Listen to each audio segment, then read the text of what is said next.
Vətən müharibəsində böyük qələbənin əldə olunmasında ordu quruculuğu faktoru əhəmiyyətli rol oynayıb. Xüsusilə peşəkar hərbi kadrların yetişdirilməsi Silahlı Qüvvələrin Ali Baş Komandanının hər zaman diqqət mərkəzindədir. Prezident İlham Əliyevin aprelin 30-da xüsusi təyinatlı qüvvələrin yaradılmasının 23-cü il dönümü münasibəti ilə en sayılı hərbi hissənin açılışında çıxış edərkən ərazi bütövlüyümüzün bərpasında xüsusi təyinatların rolunu xüsusi vurğulaması ordu peşəkarlığının prioriteti olduğunu göstərir. Xüsusi təyinatların Vətən müharibəsindəki qələbəmizdə çox böyük payı var. Mən Ali Baş Komandan kimi bunu bilirəm və bu barədə Azərbaycan ictimaiyyətinə də öz sözlərimi demişəm və bütün Azərbaycan xalqı bunu bilir və düşmən də bunu bilir. Müharibənin ilk günlərindən kəndlərimizin azad olunması düşməni sarsıtdı. Budur Azərbaycan xalqının mənəvi keyfiyyətləri, budur milli ruhumuz, vətən sevgisi, bizi irəliyə aparan vətən sevgisidir. Ancaq eyni zamanda hazırlıq, peşəkarlıq.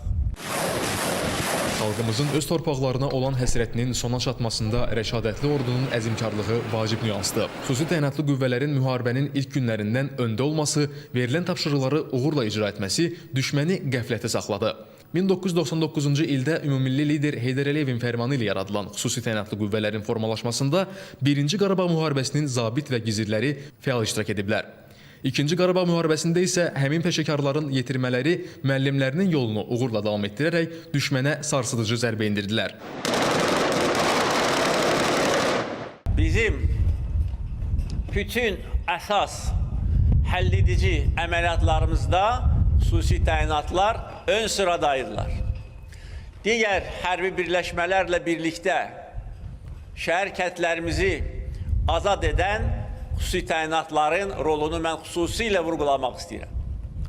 Və uğurlu əməliyyatlardan sonra yolumuz Şuşaya açıldı. Müharibənin ilk günündən son gününə qədər hədəfimiz Şuşanın, bizim Qarabağın tacı olan əziz şəhərimizi erməni tapdağından azad olunması idi. Və buna nail olduq. Buna siz nail oldunuz.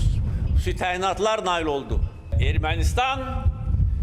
Ermənistan silahlı qüvvələri Azərbaycan xüsusi təyinatların adı gələndə titrəməyə başlayırlar.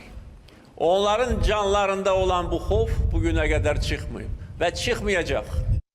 Hərbi taktikanın uğurla seçilməsindən əlavə hərbiçilərin qətiyyəti, döyüş tapşırıqlarını uğurla icra etməsi zəfər yolunun yaradılmasında vacib amil idi. 21-ci əsrin müharibəsini aparan Azərbaycanın qalib ordusunun hər bir əskəri, o cümlədən xüsusi təyinatlı zabiti düşməni hər an vahimədə saxlamaq qüdrətindədir. Onun hünər və şicayəti qalib xalqın və Müzəffər Ali Baş Komandanın iradəsini əks etdirir. Azərbaycanın təhlükəsizliyi etibarlı əllərdədir. 2-ci Qarabağ müharibəsindəki sözlərlə yekunlaşdırmaq istəyirəm. Qarabağ Azərbaycandır. Rüstəm Mikayılzadə, Rauf Məmmədov, ASTV Xəbər.